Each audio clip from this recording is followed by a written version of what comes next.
पिछले 2 दिनों से जिस तरह से लगातार मूसलाधार बारिश देखने को मिली है, तो ये कहा जा सकता है कि ये राहत की बारिश नहीं, ये आफत की बारिश है। और इस बारिश के क्या साइड इफ़ेक्ट्स हैं, ये तस्वीरें खुद ही बयां कर रही हैं कि किस तरह से जो एक प्राइमरी स्कूल है और जो अपर प्राइमरी स्कूल है, उसके पूरे प्रांगण में इस समय किस तरह से कहा जाए कमर के बराबर पानी भरा हुआ है।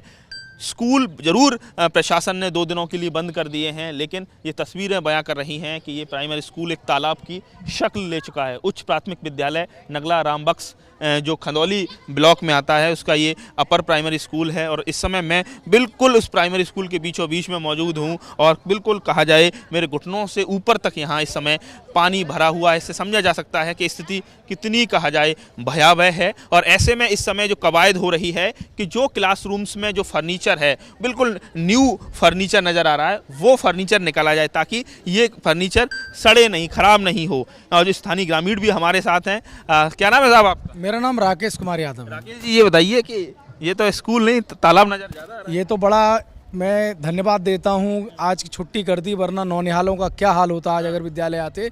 आज सुबह जब मैं आया घूमने के लिए तो मॉर्निंग वॉक पे मैंने देखा कि यहाँ फर्नीचर सड़ रहा है, पानी से जलमग्न हो गया है। खाद्यान्न जो बच्चे गरीब बच्चों का जो राशन MDM था, MDM का राशन सब डूब गया है, उस वाले कमरे में सब डूब गया है। किताबें इस वाले कमरे में डूब गई हैं, बच्चों की बहुत सी स्टेशनरी रखी थी वो सब डूब गई है।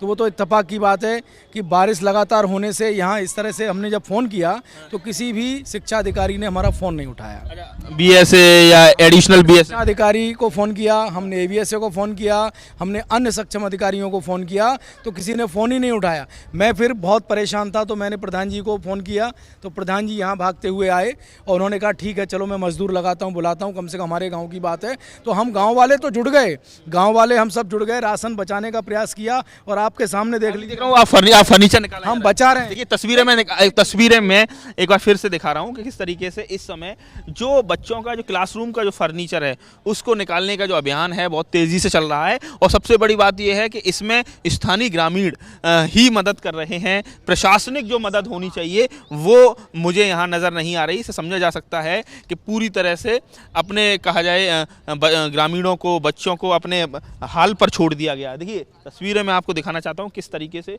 पूरे प्रांगण में, इस अपर प्राइमरी स्कूल के पूरे प्रांगण में इस समय पानी भरा हुआ है। कुछ बच्चों के लिए कहा जाए ये एक तरह से स्विमिंग पूल बन गया है, बच्चे यहाँ खेल रहे हैं। तो कहीं ना कहीं ये एक बहुत ही कहा जाए भयावह तस्वीर आगरा के इस प्राइमरी स्कूल की देखने को मिल रही है। आप बताइए, तो आप लोग सब अब आप गांव के लोगों ने तय किया कि इसका पूरा पानी निकाल कर भाग रहे हैं? जी हाँ, ये हमारे प्रधान जी के नेतृत्व में ये हम सभी ग्राम पंचायत सदस्य और प्रधान जी मिलकर के और ग्रामीण लोग मिलकर के अपने गांव की धरोहर को हम बचाने में जुटे हुए हैं। लेकिन शिक्षा विभाग के स्थानीय अधिकारियों का हमको कोई सहयोग नहीं मिला है अभी तक, और किसी ने हमारा फ़ोन भी नहीं उठाया है और ना ही किसी प्रकार की मदद अपने फ़ोन से भेजी उन्होंने। कोई मदद आप भी इसी गांव से? जी जी, इसी रामबक्स गांव से? नहीं मैं ग्राम सभा भागुपुर का हूँ और ये मेरी ग्राम सभा का ही मजरा है। और मैं कोई भी प्रशासन देखो, हमारे बिजली घर पे भी पानी लगातार भरा जा रहा है, 24 घंटे लाइट भी नहीं आ रही है, कोई भी प्रशासन की कोई भी सुनवाई नहीं हो रही है। और हमारे प्रधान जी ने जितना हो सका उतना आगे मदद की है, हमारे ग्रामीण लोगों ने जितना राशन हो सका ग्राम प्रधान के नेतृत्व में मदद कर रहे हैं। तो आप समझ सकते हैं कि मैं तस्वीरें आपको और दिखाना चाह रहा हूँ किस तरीके से ये क्लास 8th का ये कहा जाए रूम है और यहाँ इस पूरे कहा जाए क्लासरूम में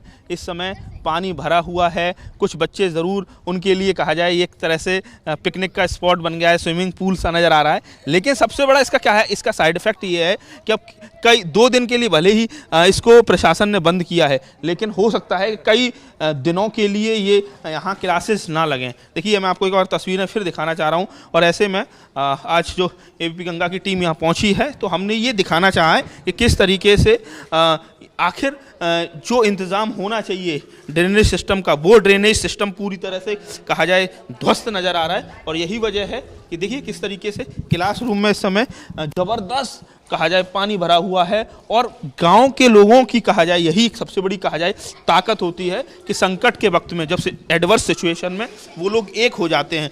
प्रशासन आए नहीं आए, लेकिन अपने बच्चों का जो भविष्य है उन्हें सुरक्षित करना है। इसलिए क्लासरूम अब देखिए पूरी जो कहा जाए फर्नीचर है वो पूरा फर्नीचर इस समय पानी में है। यानी अगर इस फर्नीचर को एक एक करके गांव के लोग हैं वो निकाल रहे हैं ताकि ये फर्नीचर सड़े नहीं, ख़राब नहीं हो, और इन्हीं फर्नीचर पर बैठकर उनके बच्चों को आगे शिक्षा भी मिलनी है।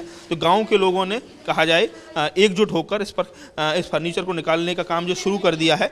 तो आप समझ सकते हैं कि किस तरीके से पूरा जो यहाँ का जो इलाका है वो पूरी तरह से जलमग्न हो चुका है, और ऐसे में हमें भी बहुत ही संभल कर यहाँ चलना पड़ रहा है क्योंकि फिसलन बहुत ज़्यादा है। देखिए मैं क्लासरूम की तस्वीर आपको दिखा रहा हूँ कि जो वो बोर्ड है वहाँ तक पानी आ गया है।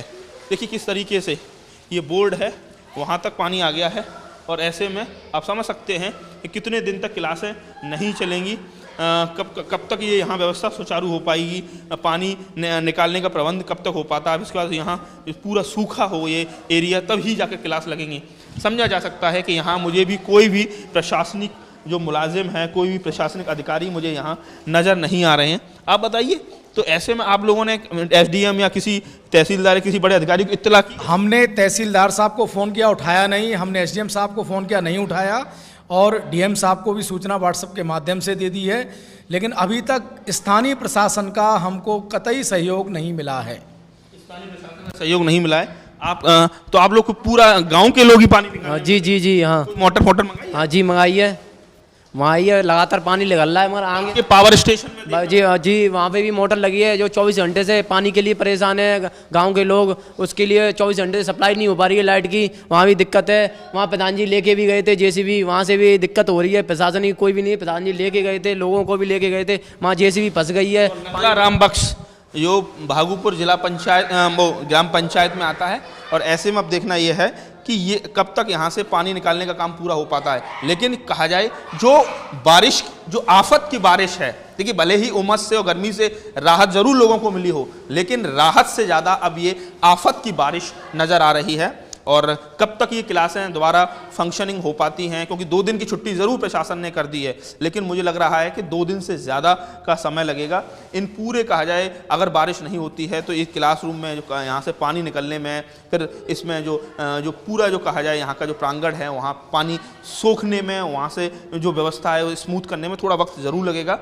इस समय जो स्थिति आगरा के इस रामबख्श अपर प्राइमरी स्कूल की बद से बदतर है, और स्कूल नहीं ये तालाब ज़्यादा नज़र आ रहा है। आगरा से मित्र उपाध्याय, एबीपी गंगा। विधायक जी, ये आफत की बारिश है, लगातार आप यहाँ मौके पर पहुँचे हैं, पीछे अपर प्राइमरी स्कूल है, यहाँ सब स्टेशन है, मेरी जलमग्न हो रखा है। कोशिश हो रही है, नहरों को भी बंद करा रहे हैं। नहर की जो पट्टी टूटी है उस पर अभी वर्क शुरू होने वाला है, और ये अभी एमडी साहब से बात हुई है इसके संबंध में। इसे अगली बार में इसी सीसी करके ऊंचा कर देंगे, बाउंड्री वॉल बना देंगे।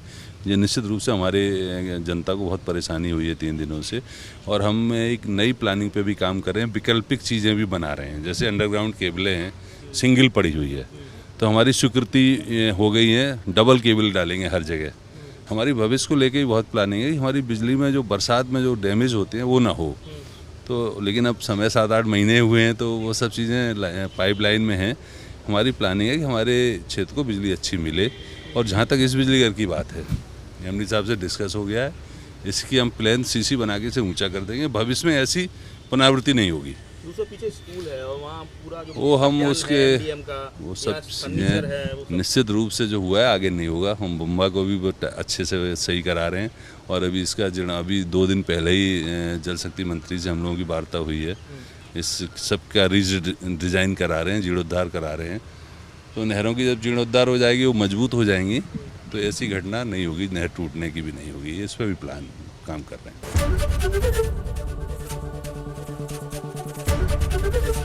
एबीपी गंगा, खबर आपकी, जुबान आपकी।